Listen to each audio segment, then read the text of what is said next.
to America. Why is it important to you to become Jedidiah Blackstone and tell this history? And why is it, what would you say to people who say, so what? Why should we care about that history? Okay, well, Clara Brown currently has a statue in the African American Museum of History and Culture in Washington, D.C. And from the words directly from this current administration, that could be not for long. Clara Brown and other very significant figures within our history could be taken out of that institution. At the exact same time, the same administration is talking about renaming military bases and re-erecting statues of Confederate soldiers. So it's not really lost on me that they're doing this at the exact same time. They're saying that one history is too hard and too harsh to learn about, or it paints a bad picture for America, while saying that this other history must be preserved and protected.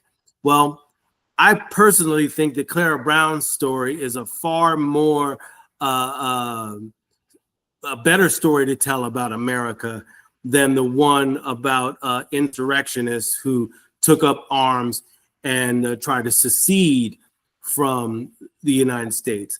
But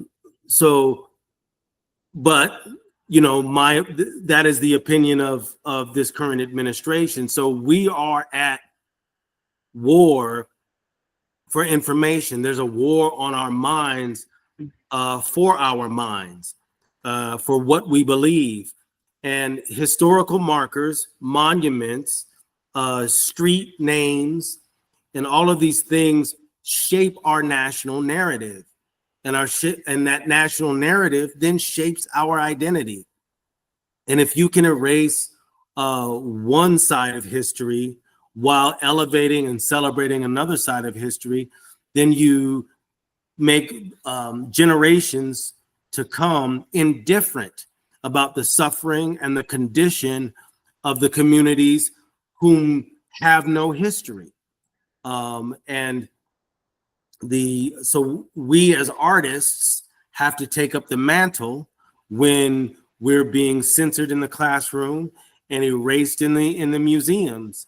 It is the duty of the artist to wield the power of the storyteller, because the storyteller wields its power through classrooms, courtrooms, newsrooms, boardrooms, and dictates who winds up in jail cells, hospital beds, and graveyards. Before the hot war begins, it's first a war of words. They shape the narrative, to shape perspective, to shape opinion, to shape people's beliefs. And so in the front lines of the civil rights movement in the third decade of the 21st century is narrative, is information warfare, is contextual combat. This is exactly what we must do. And artists are the soldiers on that front line.